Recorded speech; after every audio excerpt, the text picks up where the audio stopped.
Here, black light here.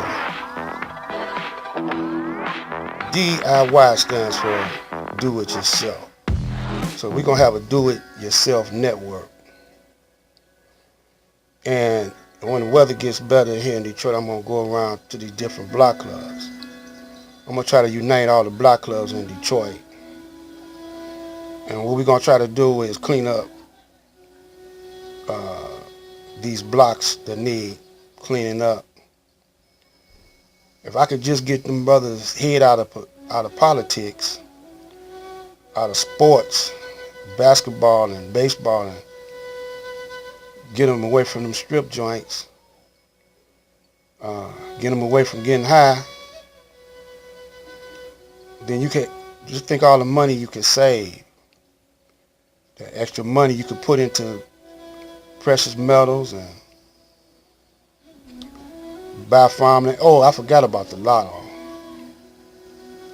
Yeah. Some brothers never win the lotto, but they be playing $100 a week or $100 a day. They can't stay out them casinos. You know, they like that life. Look, I was a brother. At one time, I used to give gambling games. I used to give games while I was working out at Chrysler. And after work, you know, I started trying to get my own after-hour joint. And I was into the pimp game too. I was into all of it, really. Back in those days, you know, you didn't have to turn out a woman on crack or any kind of dope. If you know what to say and how to look and how to act. We used to get a whole bunch of $100 bills, maybe about $400 or $500 bills, and get some of that play money, put the real money over the play. When we first started, just when we first started macking, and put the real money over the play money, go and buy some slum jewelry. It's this joint named Snyder's, where they sell fake jewelry. It looked just like the real, like a real Longines, real Rolex, you know, real diamonds, flashlights, diamonds and whatever. You get that, and Charles' uncle had a Fleetwood, and we would take pictures being in front of that Fleetwood. You know, Charles' uncle was a pimp, and that was one of my, one of the cats I hung out with. And when I was about 13 or 14, me and him started hanging. His uncle would when he take Charles to get some clothes, he'll take the whole crew and buy everybody some shoes, some Stacy Adams and, you know, Lizards, whatever we wanted. In those days, there was a joint called Hot Sam's, you know, and he had suits that he could sew the label in. Any suit you want, any label you want to put in there, he could do it. But you have to buy 5 suits before he'd do it. And if you got 5 suits, you know, he'll give you a discount. So we'll go there and get a bunch of suits. He'll buy it to us, you know. Charles' uncle will take us over there. He'll buy us a whole bunch of suits, and then we go and get some shoes. And we used to come up to New York in the clothing district, fashion district, and get seconds, you know, whatever. Bring them back to Detroit and sell them. And Gators and whatever, you know. And so I know about all that game, you know, about how to do all that kind of stuff, you know. And then we take the picture in front of that Fleetwood, and we'll be on the bus. We'd be sharp, and we'll show the picture of us standing from, we're telling it's in the shop, you know. So I know the con game too, you know. My grandfather was a con man, but he died. That's what killed him. Loading up some dice and getting sliced in the gut. But that didn't kill him, but the doctor told him don't eat no beans and any gastrous food. But he did it anyway and blew his gut out of joint, and that's what killed him. You know, I had uncles that were strictly FOI soldiers in the Nation of Islam. Used to run with Malcolm, you know. So I had both sides. I had the good, the bad, and the ugly. You see what I'm saying? And I got experience uh, living here in America, 72 years. And I'm not, my mind's still tight, you know. I always had a forgetfulness about me when I was young, you know. But when I started being a musician and singing and dancing, I got focused and I could remember words and whatever like that, and it made my mind develop more. And so, and then when my uncle, the one that's a FOI in the Nation of Islam, when he told me the history of black man and black woman, I started reading a whole lot of books, you know, that he had bought from overseas that y'all don't get here. Y'all ain't gonna get them here, you know. And he told me that the FBI, they tag you and they see all the kind of books you read, all what you watch on TV. Why you got this? Excuse me. Why you got this YouTube? He look at all what you look at on YouTube and all what you talk about on Facebook, and he know how to program you from there. So that's why y'all got all these silly guys beefing with one another, because he know that's what y'all like. And so he distracts you. When I say he, I'm talking about your enemy, the Caucasian, which is the Jew.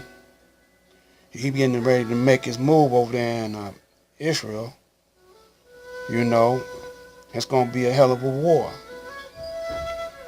So you're going to have to come together, black man and black woman. You know, you got to quit trying to show the white man that you're just as good as him, you know, and you got to work twice as hard as him. You don't need to do that no more. It's always been proven to you that you've been here thousands and trillions of years before he was, and this is your joint. You ain't got to fight over nothing. The whole planet is yours. The universe is yours. But you just got to come together. But you got to be righteous. You can't be corrupt like him, because he's getting ready to get took off the face of the earth if he don't change. And you don't want to be with him. You know, you want your seed to multiply. You don't want your seed to die. You want it to multiply. And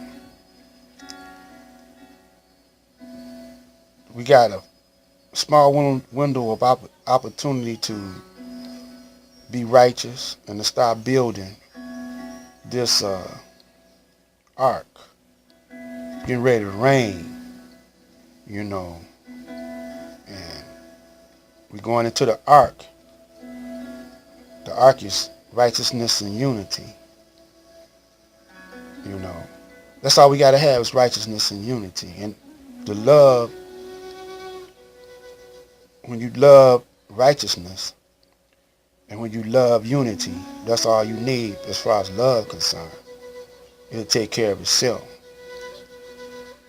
So, black woman, you got to start loving your black man. You got to quit being so silly about things, take everything for granted, and you got to try to get away from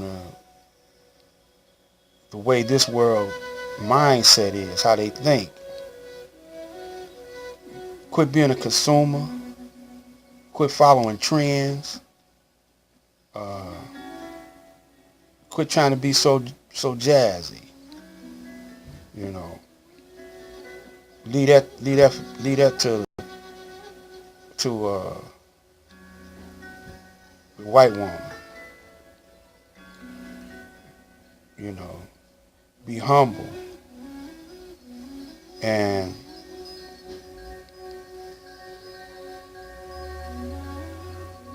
keep your children away from that television. And or if you do, watch it with them.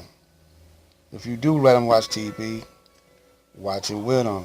Explain things to them. So y'all done gave all y'all money to these guys, you know, to find a school when y'all can train y'all children at home, starting when they a fetus. You can start training them. When they're a baby in your stomach, you could train them. And when they 1 year old, you could train them. And, you know, and use your own breast milk to feed them with. And study up on why it's necessary for you to do that. For you to get your own milk in your breast and feed them with that. Study up on this stuff. Y'all study up on the wrong things, that's all. You know, it's a sucker born every minute. And Umar Johnson and some of these YouTube brothers, they're proving that to y'all. You know, so y'all don't want to listen to an old man, but listen to your old man, the counselor. You know, that's what I call myself. You know, I can counsel you on guide you on the right way to go. You know, keep your money in your pocket, the little money you got. Charity begins at home. Even if you hate somebody and they don't want to pay you back, that's all right. You just got to give them a cutoff point. You know, but don't hate them because you know how it is out here. You know, where you lacking in one thing, they lacking in another. You ain't fully got it together. You know, as soon as y'all get a lump sum of money, y'all blow it on the wrong things. You know, so we're gonna get on out of here. But this is a continuing thing. We're gonna have a D.I.Y network of block clubs and community development. So stay tuned. It's gonna get better. We got a formula, and we're gonna work that formula. We got a strategy. This ain't checkers, it's chess. Peace.